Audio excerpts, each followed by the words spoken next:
Depuis un certain temps, le milieu scolaire est en proie à un phénomène peu orthodoxe qui ternit l'image du système éducatif ivoirien. La tontine sexuelle, une pratique malsaine qui s'est invitée dans le comportement des élèves gâchant leur vie, prend de plus en plus de l'ampleur en Côte d'Ivoire. Il y a des gens de filles qui s'associent pour coucher avec des garçons qui, après l'acte sexuel, les donnent un peu d'argent. Tontine sexuelle, ça veut dire que des gens cotisent et en fin de semaine, on va prendre un hôtel dans lequel, par tirage au sort ou autre chose, des élèves ou deux personnes vont faire l'amour. Donc l'argent ne sert plus à donner à quelqu'un pour acheter des livres. On aurait compris cela, mais c'est une tontine qui est faite pour la dépravation. Donc c'est un cancer dans le milieu scolaire parce que c'est dans l'école, temple du savoir, que tout cela se passe. Ils se rencontrent à l'école, ils organisent à l'école et ce sont des élèves, pas des adultes. Donc le temple du savoir devient un temple sexuel. La tontine sexuelle, c'est pas un bon phénomène. Non seulement ça détruit le système éducatif. C'est une abomination. Quelles sont les raisons qui peuvent pousser ces enfants à s'adonner à de telles dépravations? Pour moi, c'est à cause de l'argent. Parce qu'en faisant la tontine, c'est les gars cotisent. Et puis ils remettent de l'argent qu'on appelle ça, à ces filles-là. L'envie et puis la recherche du gain facile.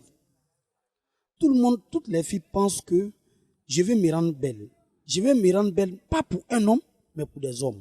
La mode, les m'as-tu vu? Il y a certains qui veulent se faire voir, donc n'ayant pas les finances, ils vont chercher à tout prix d'avoir les moyens pour satisfaire leurs besoins. Donc c'est ce qui les pousse à aller contre nature. D'abord, c'est le plaisir qu'elles puissent à travers les actes sexuels. Maintenant, le second, c'est l'argent que ces derniers leur procurent. C'est une forme de prostitution. Bon, il n'y a aucun parent, je le dis bien, aucun parent qui surveille le contenu du téléphone de ses enfants. Aucun parent.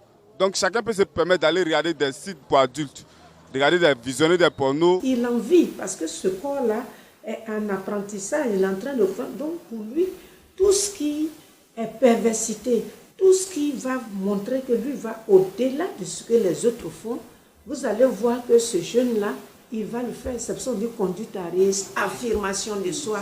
Ils n'ont peur de rien.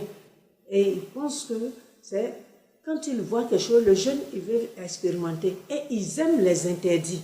Les jeunes, quand on dit ça, ce n'est pas bon, bien on critique une chose, il va aller pour expérimenter. C'est la curiosité. Au vu des déviations de ces apprenants, des inquiétudes se soulèvent. Les parents seraient-ils des missionnaires? Le système éducatif présente-t-il des failles à être soignées? Bon, il faut le dire textuellement, ce que moi je sais, les parents ont démissionné de l'éducation. Il y a une part de responsabilité de tout le monde.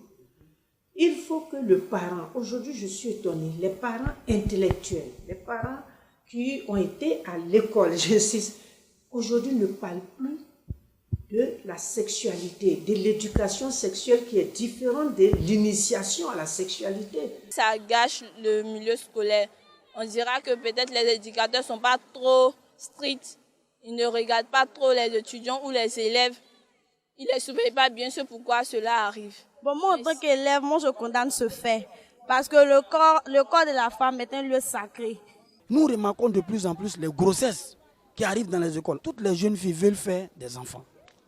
Ils veulent faire des enfants à bas âge. Comment venir donc à bout de ce fléau? Que faut-il faire pour l'éradiquer du champ scolaire? Les spécialistes proposent des solutions. Il faut que le contrôle soit renforcé. Il faut que tout le monde en parle. Au personnel de l'école, le personnel d'éducation, je leur dirais comme ça, de suivre un peu les étudiants. Et puis de les aider, d'échanger avec eux en tant que des conseillers. Moi, je pense que les jeunes filles doivent s'adonner aux études auxquelles leurs parents, n'est-ce pas, se vouent au quotidien. Si on arrive à approcher les étudiants, à savoir pourquoi ils font ce genre de trucs, on va comprendre un peu ce qui les pousse à le faire au fait. Et puis ils vont arrêter. Juste une sensibilisation.